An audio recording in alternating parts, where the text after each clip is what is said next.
Dear students, आज हम computer subject में हमारा चैप्टर 1 का नेक्स्ट टॉपिक डिस्कस करने जा रहे हैं। आप सबको पता है अगले लेक्चर में हमने चैप्टर 1 का टाइप्स ऑफ कंप्यूटर देखा था। पहले डेस्कटॉप कंप्यूटर मतलब पीसी, लैपटॉप, टैबलेट, लैपटॉप के बारे में डिस्कशन किया था।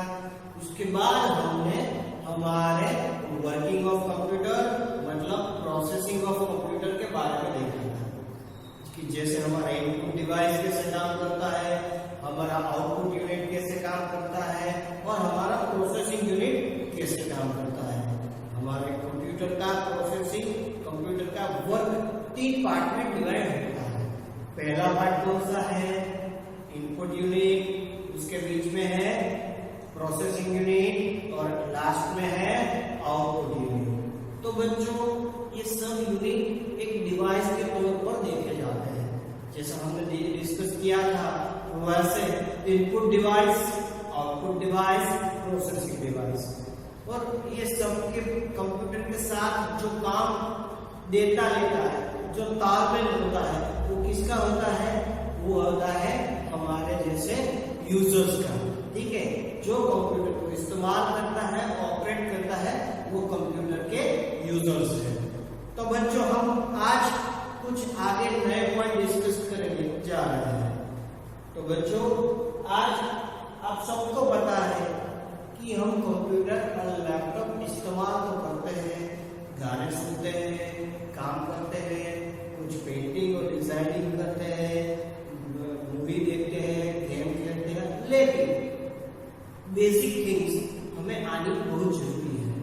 वो थिंग हमें जाननी पड़ेगी, जैसे कि कंप्यूटर को कैसे स्टार्ट मतलब ऑन या ऑफ किया जा सकता है। जैसे आप सबको पता है बेसिक स्टेप्स कि जैसे कि हमने सीपीयू की स्विच स्टार्ट की और कंप्यूटर स्टार्ट हो गया। उससे पहले कोई अलग स्टेप्स परफॉर्म करता है, वो स्टेप बाय स्टेप प्रोसेस करता है। जब कंप्यूटर को शट डाउन करना हो तो हम कैसे करते हैं? कंप्यूटर के वो स्टार्ट मेनू में जाकर हम शट डाउन ऑप्शन सिलेक्ट करके कंप्यूटर को बंद करते हैं, शट डाउन करते हैं। लेकिन ये ऑन ऑफ का तरीका तो हमने जैसे डिस्कस किया और देखा है प्रैक्टिकली। लेकिन यहाँ पर basically actually how switching a computer on end of works, computer में कैसे स्विचिंग का इस्तेमाल करते कंप्यूटर को ऑन एंड ऑफ किया जा सकता है। तो हम बच्चों आज इस बारे में डिस्कस करेंगे। तो उसमें स्टेप 1 देखा जाए। कौन सा? स्टेप 1 देखा जाए तो switch on the power supply. हम यहाँ कंप्यूटर को ऑन करने के लिए कौन सी स्विचिंग प्रोसेस है हम यहाँ पर देख रहे हैं। स्टेप 1 देखिए बच्चों, स्टेप 1 कौन सा है? Switch on the power supply. जो पावर सप्लाई की स्विच होती है जहां पर हमने प्लग लगाया है वहां से हमें स्विच ऑन करनी होती है। Then second step, switch on the UPS. UPS का पूरा नाम है uninterrupted power supply. Uninterrupted power supply. तो बच्चों ये यूपीएस क्या है? जैसे कि पावर सप्लाई की स्विच प्रेस की, उसके बाद हमने स्टेप 2 में यूपीएस की स्विच ऑन करनी है। बच्चों ये यूपीएस अनइंटरप्टेड पावर सप्लाई है जो हमारे कंप्यूटर के साथ अटैच किया होता है, उसके साथ जुड़ा होता है। जब इलेक्ट्रिसिटी चली जाती है, लाइट बिजली चली जाती है तो कुछ मिनटों तक कंप्यूटर ये यूपीएस की वजह से चालू रह सकता है, अपना काम कर सकता है। कुछ मिनट तक अपना काम बिना बिजली से, बिना इलेक्ट्रिसिटी से अपना काम कर सकता है। तो आप समझ गए यूपीएस। और स्टेप 3 की बात करें बच्चों तो press the power supply button of the CPU. Press the power supply button of the CPU. जो सीपीयू में पावर सप्लाई का बटन आता है जिसे हम बूटिंग प्रोसेस कहते हैं, जो बूट बटन आता है ब्राउन शेप का, वो हम सीपीयू का बटन प्रेस करते हैं आखिर स्टेप 3 में। एंड स्टेप 4 में बेसिकली सीपीयू के बाद हमारा आउटपुट डिवाइस जो स्क्रीन है, टीवी जैसी मॉनिटर, उसका जो बटन होता है वो राउंड बटन, वो मॉनिटर का बटन हम ऑन करते हैं और हमारा कंप्यूटर धीरे धीरे स्टार्ट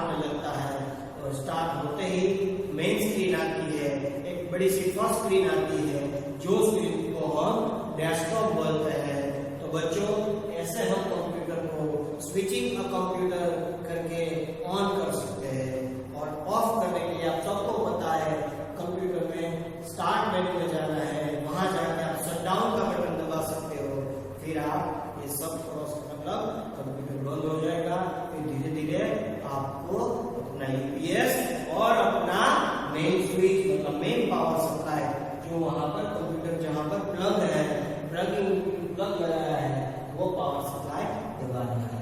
ऐसे बच्चों हम कंप्यूटर को शट डाउन कर सकते हैं और स्टार्ट कर सकते हैं, मतलब switching a computer on and switching a computer of. हमने यहाँ पर ये देखा। तो बच्चों हमने यहाँ first chapter know your computer में व्हाट इज कंप्यूटर की बेसिक इंट्रोडक्शन देखी, उसका वर्किंग देखा, कैसे इनपुट प्रोसेसिंग यूनिट और आउटपुट यूनिट काम करते हैं, कंप्यूटर के टाइप्स देखे जैसे कि डेस्कटॉप कंप्यूटर और PC computer, laptop, palm top और टैबलेट के बारे में हमने डिस्कशन किया। और बच्चों हमने आखिर में ये लेक्चर्स में switching a computer on end of जैसे कि हमें कैसे ये 4 स्टेप की मदद से कंप्यूटर को स्टार्ट कर सकते हैं, ऑन कर सकते हैं, वो देखा। और मैंने लास्ट में आपको शट डाउन करने के बारे में मतलब कंप्यूटर को ऑफ करने के बारे में, स्विचिंग ऑफ के बारे में बताया। ऐसे हमारा चैप्टर 1 यहाँ पर पूरा होता है।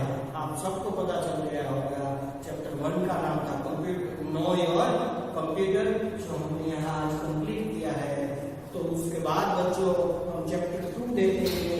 चैप्टर 2 हमारा आज का पार्ट्स ऑफ अ कंप्यूटर। तो बच्चों देखा जाए जैसे तो हमारे पार्ट्स कंप्यूटर एक इलेक्ट्रॉनिक मशीन है, एक डिवाइस है, उसके पार्ट्स होते हैं। जैसे हम ह्यूमंस हैं तो हमारे ह्यूमन बॉडी के भी पार्ट्स होते हैं, पता है आप सबको। हेड्स होता है, हैंड्स होता है, लेग्स होता है, माउथ होता है, आईज होते हैं, ठीक है, नोज होता है, ईयर्स होते हैं, ठीक है, टंग होती है, टीथ होती है, लेग्स होते हैं, नी होता है, एल्बो होता है, ठीक है, फिंगर्स होते हैं। तो जैसे ये बॉडी पार्ट्स है हमारे ह्यूमंस के लिए, वैसे कंप्यूटर के बॉडी पार्ट्स कौन से हैं वो हम यहाँ पर डिस्कस करेंगे। कंप्यूटर एक इलेक्ट्रॉनिक मशीन है, कंप्यूटर एक इलेक्ट्रॉनिक डिवाइस है। ये मशीन और डिवाइस होने के तौर पर देखा जाए तो कंप्यूटर के काफी सारे पार्ट्स हैं, जिसकी वजह से वो अपना काम कर सकता है, उसका टास्क परफॉर्म कर सकता है, अपनी फंक्शनलिटी और अपनी यूटिलिटीज को और अच्छी तरह वो निभा सकता है। जैसे कि हमारे पास जब भगवान ने आंखें दिए, नाक दिया है, मतलब एक नोज दिया है, ठीक है, ये गला है, हैंड्स है, लेग्स है, फीट्स है, नीज है, एल्बोस है, जिसकी मदद से हम अपना टास्क अपना काम कर सकते हैं। यदि इसमें से एक भगवान ने नहीं दिया और ये एक बॉडी पार्ट काम नहीं कर रहा है अच्छी तरह, तो हम बीमार पड़ जाएंगे या अपना काम अच्छी तरह नहीं कर पाएंगे, हमारी जो एबिलिटी है काम करने की वो कम हो जाएगी, मतलब फिजिकली डिसेबल हो जाएंगे। तो वैसे ही कंप्यूटर अपना कोई पार्ट्स काम नहीं करता है, उसकी फंक्शनलिटी डिसेबल हो जाती है, वो उसका काम वहाँ पर स्टॉप हो जाता है। तो वैसे हमें वहाँ उसका पार्ट्स आएंगे। यहाँ पर बच्चों parts input device, output device और प्रोसेसिंग डिवाइस के तौर पर देखा जाएगा। ये पार्ट्स मतलब डिवाइसेस, ये पार्ट्स मतलब फिजिकल डिवाइसेस, ये पार्ट्स मतलब पेरिफेरल डिवाइसेस। तो बच्चों ये पार्ट्स को हम डिवाइसेस बोल सकते हैं, मतलब इनपुट आउटपुट डिवाइसेस बोल सकते हैं, फिजिकल डिवाइसेस बोल सकते हैं और पेरिफेरल डिवाइसेस भी बोल सकते हैं, जिसके बारे में हम आज डिस्कस करेंगे। तो बच्चों हमने पहले भी बात की इनपुट डिवाइस, फिर processing device and output device. सबसे पहले बात करेंगे हम आज इनपुट डिवाइस की और इनपुट पार्ट्स की। First number input parts. जब यूजर के तौर पर हम कंप्यूटर को कुछ इंस्ट्रक्शन या डेटा एंटर करते हैं, इनपुट करते हैं, तो फर्स्ट लेवल पर ये इनपुट डिवाइस का काम है हमारे इंस्ट्रक्शन और डेटा को लेना, मतलब एक्सेप्ट करना। तो यहाँ पर इनपुट डिवाइस में कीबोर्ड है, माउस है, ट्रैकबॉल है, जॉयस्टिक है बच्चों, देखो यहाँ पर स्कैनर है, ठीक है, माइक्रोफोन है और वेब कैमरा, ये सभी हमारे इनपुट डिवाइस है। और आउटपुट डिवाइस है मॉनिटर, प्रिंटर, स्पीकर और प्रोसेसिंग डिवाइस में सीपीयू मतलब सेंट्रल प्रोसेसिंग यूनिट। तो बच्चों पहले हम इनपुट डिवाइस की बात करें तो पहला हमारा कीबोर्ड जो हमारा बेसिक महत्वपूर्ण इनपुट डिवाइस है, जिसकी मदद से हम कुछ एंटर करते हैं, कुछ टाइपिंग करते हैं, अल्फाबेट्स, नंबर, सिंबल्स, एरो की, कंट्रोल, अल्टर की, शिफ्ट की, बैकस्पेस की, ठीक है, नंबर्स की, सिंबल्स की, टैब, एस्केप, टाइल्स है। बच्चों यहाँ कितने सारे कीबोर्ड्स की आते हैं, अल्फाबेट, नंबर, सिंबल्स के लिए, अप एंड डाउन करने के लिए, लेफ्ट राइट जाने के लिए, एस्केप करने के लिए, नेक्स्ट लाइन में मूव करने के लिए, कुछ चीजों को इरेज और रब करने के लिए, ठीक है, कंट्रोलिंग के लिए, कंट्रोल की, एंटर की, शिफ्ट की।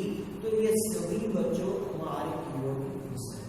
कीबोर्ड वायर्ड कीबोर्ड भी हो सकता है जो वायर से लगाया जाए, काम किया जाए, या तो हमारा वायरलेस कीबोर्ड भी होता है जिसको हम ब्लूटूथ के तौर पर लगाकर बिना वायर से हम कीबोर्ड को टाइप कर सकते हैं और कीबोर्ड को वर्क कर सकते हैं। बच्चों हमारा कीबोर्ड आज के जमाने में हम कितने देख सकते हैं, मल्टीमीडिया कीबोर्ड आ गए हैं जिसमें मल्टीमीडिया की है, फंक्शन की है, शॉर्टकट की है, जब मतलब एक ही कीबोर्ड से हम कितने सारे काम कर सकते हैं। जैसे हमारे सॉन्ग को आगे बढ़ा सकते हैं, प्ले पॉज कर सकते हैं, उसका वॉल्यूम कम कर सकते हैं, वॉल्यूम को ज्यादा बढ़ा भी सकते हैं, मॉनिटर का जो स्क्रीन है, डिस्प्ले रिजोल्यूशन, उसका ब्राइटनेस कम ज्यादा कर सकते हैं, मेल का बटन आता है, जी मेल और फेसबुक का भी बटन मल्टीमीडिया कीबोर्ड्स में आता है, काफी सारे फंक्शन की और शॉर्टकट की आती है। बच्चों कितने सारे हमारे अभी आज का कीबोर्ड, मॉडर्न कीबोर्ड में कितने सारे ऑप्शन आ रहे हैं, जैसे मल्टीमीडिया कीबोर्ड और वायरलेस कीबोर्ड। तो बच्चों ये हमारा कीबोर्ड, उसके बाद है हमारा बच्चों माउस। तो माउस हमारा पॉइंटिंग एंड ड्राइंग डिवाइस है जो पॉइंटिंग करता है और ड्राइंग के काम करता है। उसका सभी चीजों को सिलेक्शन करने के लिए, अप एंड डाउन ले जाने के लिए, ड्रैग एंड ड्रॉप करने के लिए ये यूज होता है। बेसिकली इसमें 3 बटन आते हैं, लेफ्ट बटन, राइट बटन और मिडल में सेंटर में आता है scrolling button, left click, right click और बीच में आता है स्क्रॉलिंग, मतलब स्क्रॉल अप एंड डाउन करने के लिए ऐसे हम यूज करते हैं। माउस 2 तरह के आता है, पहला मैकेनिकल माउस बच्चों और दूसरा ऑप्टिकल माउस। पहले के जमाने का मैकेनिकल माउस था, ठीक है, जो एक प्लास्टिक बॉल या रबर बोर्ड पर चलता था। फिर ऑप्टिकल माउस आ गया जो लाइट बीम्स पर चलता है, लेजर बीम्स पर चलता है और अपना सिलेक्शन और रोटेटिंग का काम करते हैं। ऐसे बच्चों माउस 2 तरीके की देख सकते हो, वायर्ड माउस और वायरलेस माउस। वायर्ड माउस और वायरलेस। वायरलेस माउस भी बिना वायर से काम करता है। वायर्ड माउस में केबल आता है, वायर आता है, वो लगाना पड़ता है। और वायरलेस माउस में बच्चों हम कंप्यूटर या लैपटॉप में थोड़ा ब्लूटूथ लगाकर वो माउस बिना वायर, बिना केबल के अपना काम करता है। तो बच्चों ये हमारा माउस था जिसकी मदद से हम ड्राइंग कर सकते हैं, पेंटिंग कर सकते हैं, कोई भी आइकन से प्रोग्राम या सॉफ्टवेयर को सिलेक्ट कर सकते हैं और ड्रैग एंड ड्रॉप कर सकते हैं, क्लिक या डबल क्लिक कर सकते हैं, लेफ्ट क्लिक बोला, राइट क्लिक बोला और हमने स्क्रॉलिंग अप एंड डाउन के बारे में बताया। और तीसरे नंबर पर है बच्चों स्कैनर, जो हमारे डेटा इंस्ट्रक्शन को, हमारे लिखे हुए डॉक्यूमेंट्स को, फोटो, इमेज या चार्ट्स को या कोई भी है जो बाहर की चीजें, उसको स्कैन करके उसकी सॉफ्ट कॉपी बनाता है और कंप्यूटर लैपटॉप में उसका स्टोरेज करता है, उसका सॉफ्ट कॉपी जनरेट करता है। जो हार्ड कॉपी है, जो फिजिकल कॉपी है, चाहे बुक्स हो, पेपर हो, मटेरियल हो, उसको स्कैन करके कंप्यूटर या लैपटॉप में उसकी सॉफ्ट कॉपी जनरेट करता है। यहाँ पर स्कैनर भी काफी सारे आते हैं, जैसे OCR, optical character reader, OMR, optical ward reader, जो एमसीक्यू को रीड करने के लिए। OCR भी एक स्कैनर है, optical character reader, OMR optical ward reader. फिर आता है BCR, बारकोड रीडर, वो भी देखा जाए तो एक स्कैनर है जो हमारे प्रोडक्ट पर, आइटम पर जो बारकोड होते हैं, जो टैग लगाए होते हैं बारकोड टैग पर, उसको स्कैन करके डिटेल्स निकालते हैं। और चौथा आता है हमारा MICR, magnetic ink character reader और मैग्नेटिक इंक जाए। तो बच्चों ये सभी सारी चीजें हम देखी है, बाकी का हम इनपुट डिवाइस और उसके पार्ट्स हैं वो हम अगले पीरियड में देखेंगे। तो बच्चों हमने आज चैप्टर 1 मोबाइल कंप्यूटर का लास्ट टॉपिक पूरा किया और चैप्टर 2 पार्ट्स ऑफ कंप्यूटर हमने आज स्टार्ट किया है। उसका फर्स्ट क्वेश्चन इनपुट डिवाइसेस और इनपुट पार्ट्स, उसमें हमने कीबोर्ड, माउस और स्कैनर के बारे में डिस्कस किया। हम अगले लेक्चर में नेक्स्ट पॉइंट हम आगे बढ़ाएंगे। तब तक आपने लिख लिया होगा, बच्चों नहीं लिखा है तो आप इसका स्क्रीनशॉट ले सकते हैं।